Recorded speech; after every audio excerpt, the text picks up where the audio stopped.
tiene nada que perder, ¿no? Por eso anuncia y dice lo que dice en este paseo preelectoral que está haciendo.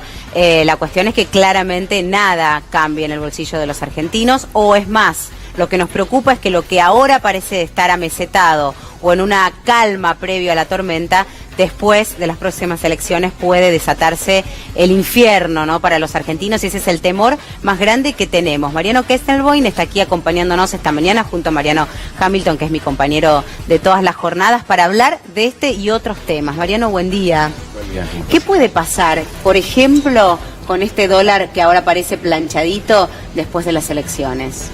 Sí, no está tan planchadito. Bueno, ahí. Tiende a subir mucho más lento, claro, que lo que venía ocurriendo. Sí. Y lo que está subiendo más fuerte son las cotizaciones paralelas. Tanto el dólar conocido como Blue, como el contado con liqui o dólar MEP, que surge de operaciones financieras, está aumentando bastante. De hecho, ya está por encima el Blue en 63,50 y el dólar contado con liqui supera los 65 pesos. Hay una brecha cambiaria que ya es superior al 18%. Y eso genera mucho problema en la economía argentina, porque empiezan a aparecer negocios que no tienen que ver con el desarrollo productivo, más negocios todavía. Claro, más. Para aprovechar la diferencia. Quien puede acceder al tipo de cambio oficial y después hacer una operación en el paralelo, lo compra barato y lo vende un poco más caro. Vos decís que las últimas medidas están como nuevamente alentando la timba, digamos, ¿no? Sí, alientan la timba, y por el otro lado, empresas que quieren remitir utilidades al exterior, y como el gobierno le cerró todos los caminos, atesoramiento cero para las empresas, bueno, las empresas buscan este camino alternativo, y eso seguramente se va a ir agravando en los próximos días, bastante aceleradamente, porque hay mucha incertidumbre frente a las elecciones. Hay grandes empresas que tienen ganancias muy importantes, especialmente en el sector financiero, que las van a tratar de capitalizar de esta forma.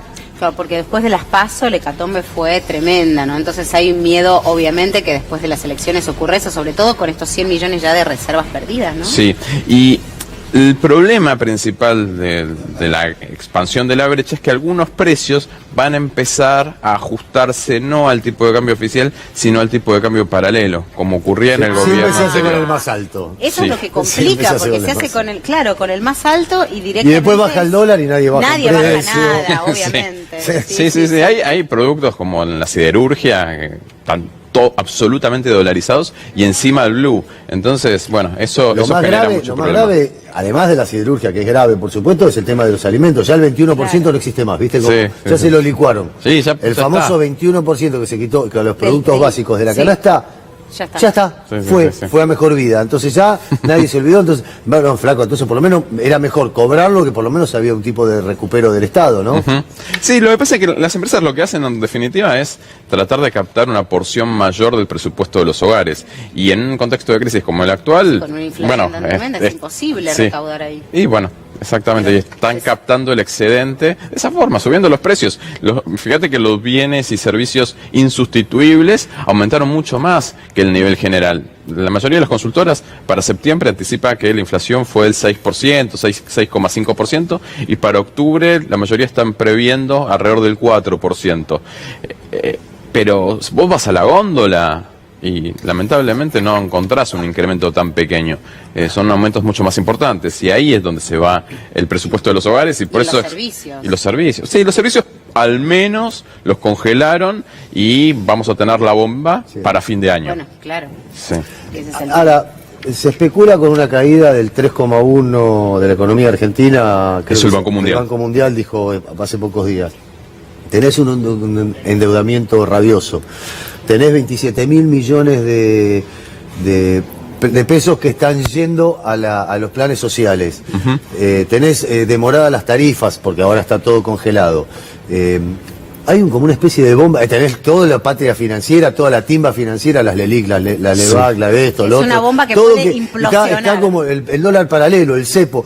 ¿Qué va a hacer el próximo gobierno? Sea el de Alberto Fernández, o incluso, qué sé yo, si ocurre un milagro, el de Mauricio Macri.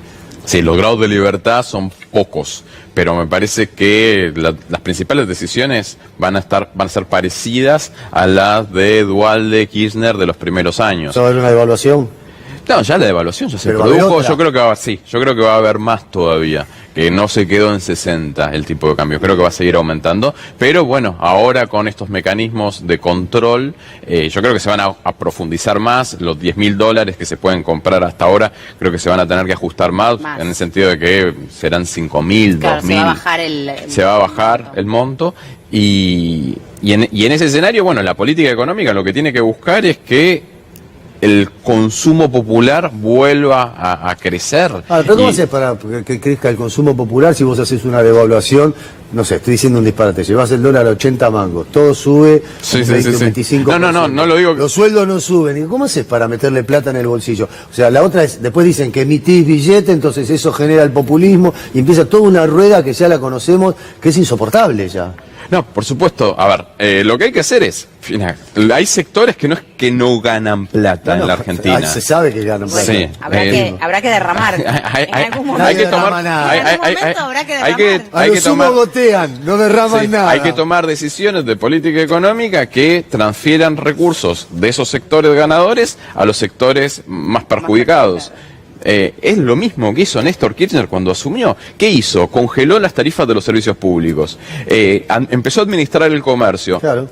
O sea, los importadores no podían traer cualquier cosa y se empezó a reanimar la actividad productiva. Al mismo tiempo dio aumentos salariales no remunerativos, suma fija por decreto. Eso tiene un impacto mucho más fuerte sobre el que menos gana que los que más ganan. Empezó a aumentar fuertemente y sistemáticamente las jubilaciones mínimas, las otras las congeló. Pero bueno, fue haciendo políticas económicas para mejorar la situación socioeconómica de los sectores más vulnerables. Bueno, creo que el próximo gobierno va a encontrar una situación parecida, incluso peor todavía, por el enorme peso de la deuda y por... Sí, el peso de la deuda y...